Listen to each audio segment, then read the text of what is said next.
자, 저는 너무나 궁금합니다. 세 분, 우리나라 대통령은 왜 늘 이렇게 불행하고 존경받는 대통령은 왜 이렇게 찾기가 힘들까? 오늘 답을 주실 거죠? 네, 편하게 경험과 함께 좀 얘기를 해주시면 좋겠습니다. 먼저 주진우 의원, 이제 네. 여당이니까 여당이셨나요? 이제 파면되셨으니까 자, 윤 전 대통령이 계엄을 선포할 때나 담화를 보면 뭔가 야당에 막혀서 화가 많이 나 있는 것 같으신데 네. 대통령실에서 근무를 해보셨으니까요. 야당이 막 화를 좀 돋굽니까? 어떻습니까? 근데 뭐 감정적으로 화가 난다라기보다요. 예. 그냥 사실은 이제 국정의 발목을 잡는다는 인식이 좀 강했던 것 같습니다. 예. 기본적으로 정부를 운영하는 데 있어서 가장 중요한 거는 아무래도 법률안하고 예산하고 인사 아니겠습니까? 예. 근데 이 법률안도 사실은 뜻대로 통과할 수 있는 법률안이 거의 없었어요. 예. 뭐 예를 들어서 우리나라 미래 세대를 고려해서 국가재정법 같은 데다가 재정 준칙을 넣어서 예. 일정 이상 빚을 못 늘리게 하는 것도 굉장히 대통령이 신경 쓰던 부분인데 네. 그런 부분들도 다른 법안들과 연계되면서 예. 통과가 되지 않았고요. 또 인사 부분에 있어서도 거의 이제 강요 같은 걸 임명할 때도 예. 인사청문 보고서가 채택되지 않았던 비율이 한 43%에 육박했습니다. 그러다 보니까 늘 인사 부분에 있어서도 뜻대로 인사를 좀 안 하지 되고. 못한다는 측면이 있어서 그 점이 좀 그 대통령도 그렇게 인식을 하고 정부가 국정 철학에 맞춰서 대한민국을 한번 이끌어 볼 수 있는 최소한의 시간은 보장이 되고 예. 그 시간에 따른 정치적 책임을 져야 되는데 그 부분이 좀 저는 많이 아쉽다는 아니 생각이 근데 듭니다. 보통 제왕적 대통령 하잖아요. 네. 근데 대통령이 돼도 그렇게 마음대로 못 합니까? 실제로 다 할 수 있는 거 아니에요?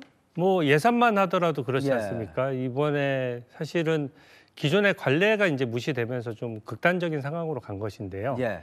예산 부분만 하더라도 지난 예산안에서 이제 헌정사상 최초로 네. 이제 삭감한 예산이라는 게 통과됐거든요. 예. 그 과정에서 예를 들어서 대통령실에 특수활동비가 있고 예. 역대 어느 정부나 다 이게 배정받는 것인데 그것이 이제 영원이 됐어요. 아. 그러니까 그거 외에도 뭐 마약 수사를 하는 특수활동비도 예. 영원이 됐고 좀 극단적인 예산안이 많다 보니까 예산적인 부분에 있어서도 정부가 정책을 펴는 데 있어서 뭔가 예산, 네. 법률 이런 것들이 다 막히게 되면 네. 결과적으로 그 실행력이 떨어지고 그렇게 되면 또 대국민 설득력도 떨어지게 되는 것이거든요. 좀 더 뭐 노력을 더 했어야겠습니다만 예. 그런 점이 그렇군요. 저는 좀 아쉬움이 많이 남습니다. 박수 의원님 뭐 야당 의원으로서도 반박도 있으시겠지만 좀 이따 하고 저는 예. 문재인 정부 때는 여당이 더 많았잖아요. 여대 야소 시절 이제 후반부엔. 그때는 좀 그러면 행복합니까? 청와대 입장에선? 오늘 이제 우리 동정민 정치부장이 예. 이 대통령을 말하다라고 하는 이 시리즈 프로그램을 지금 아주 야심차게 시작하는 이유는 네. 왜 정권이 바뀔 때마다 교훈을 얻지 못하고 똑같은 일이 반복되는가 이거를 한번 보면서 이 불행한 대통령보다 행복한 대통령, 국민에게 존경받는 대통령, 그러면서 신뢰받는 정치를 한번 이번에 조기 대선이 시작 기왕이 됐으니 네. 그걸 한번 논의를 해보자 이런 취지 아니겠습니까? 네.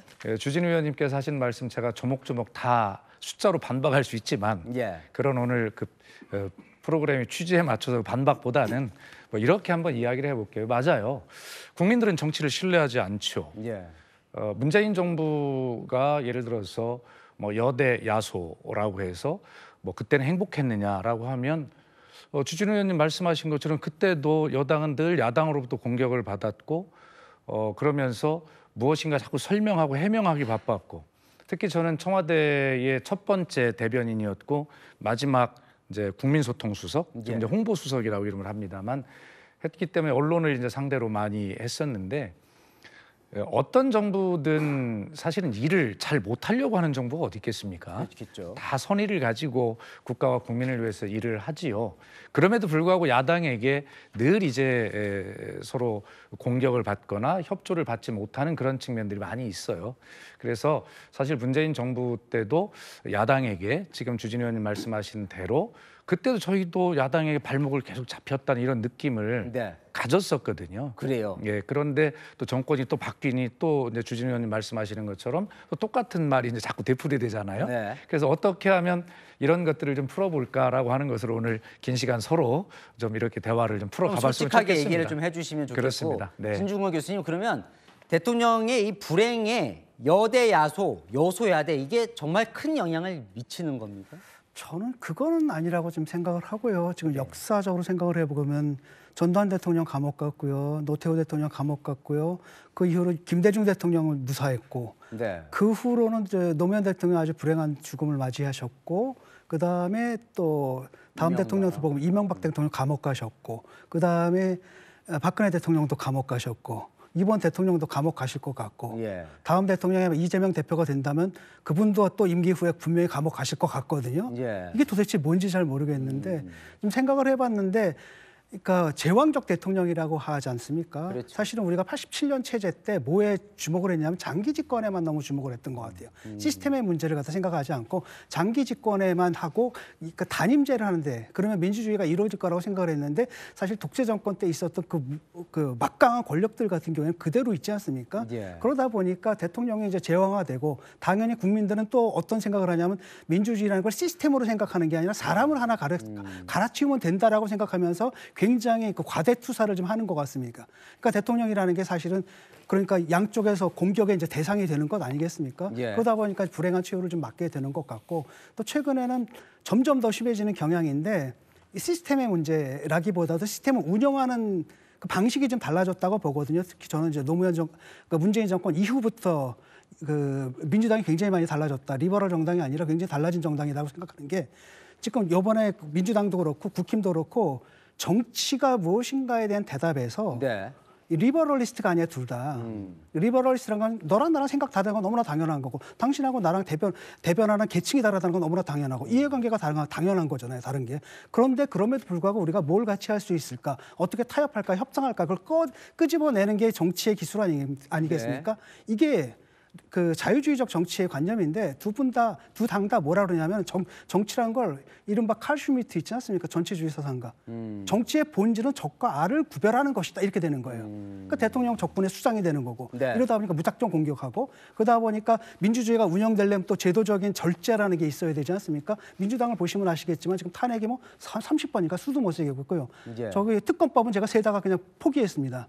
이런 식의 극단적인 그러니까 법으로 허용된 모든 극단적인 수단까지 다 동원했고 그건 바로 뭐냐면 정말로 예컨대 탄핵을 하거나 아니면 정말 특검이 필요하거나 이런 게 아니라는 거잖아요. 정치적 수단화됐고 이렇게 해서 두 당이 갖고 있는 그런 정치에 대한 굉장히 그릇된 관념들이 최근에는 이게 아예 그냥 굳어진 것 같아요. 양당에서. 그러다 보니까 이제 대통령의 불행이라는 것은 더 비극적인 형태로 이제 반복이 되는 거죠. 그러니까 뭐 여대 의원 수가 문제가 아니라 그릇된 관념이 문제라는데요. 네, 이래서 이제 제가 예. 우리 진중권 교수님 말씀에 이어서 먼저 좀 한 말씀 잠깐 예. 드리면 맞습니다. 교수님 말씀에 동의하고요.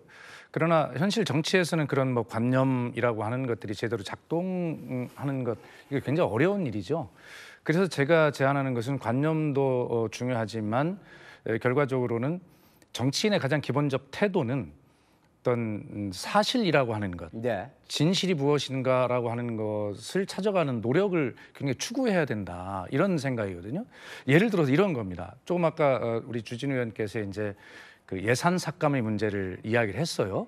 자, 그러면 예산 삭감을 둘러싼 것은 어떤 것이 진실인가라고 네. 하는 것을 우리는 서로의 입장을 들어보면서 그 진실에 가까이 가려고 하는 노력들을 기본적으로 해야 되거든요. 네.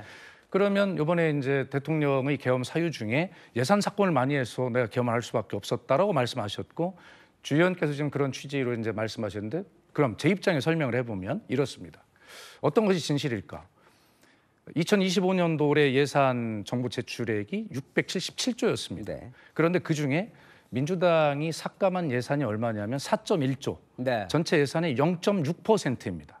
그러면 대통령이 예산 삭감 때문에 계엄을 할 정도면 네. 677조 중에 한 100조 정도는 저희가 깎아야 계엄을 할 수 있을 거다 이 정도 될 거 아니겠어요?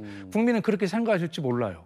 그런데 지난 5년간 연평균으로 국민의힘이 야당일 때 포함해서 네. 삭감한 예산이 얼마냐 5.8조씩 연평균 삭감을 했어요. 네. 근데 이번에 4.1조밖에 삭감을 하지 않았어요. 예. 그런데 예산 삭감이 너무 심해서 계엄을 할 수밖에 없었다. 자, 이 액수에 대한 진실은 서로 속일 수가 없는 거지 않습니까? 네. 예. 자, 그래서 이런 어떤 진실에 가까이 가려고 하는 노력들, 이런 노력들을 통해서 아, 내가 좀 잘못 이해했구나. 네. 뭐 이렇게 서로 가까이 다가가다 보면 결과적으로 현장에서의 어떤 뭐 완전히 일치할 수는 없겠으나 그러나 서로 입장을 이해하고 내 입장이 좀 틀렸으면 수정하고 그러면서 그렇게 좀 수렴되는 방향으로 갈 수 이해를 있는 해보자. 예, 그런 어떤 태도가 저는 중요하다. 사실에 접근하려고 하는 노력들. 우선 이런 태도가 중요하다는 말씀을 좀 드려보고 싶습니다. 알겠습니다.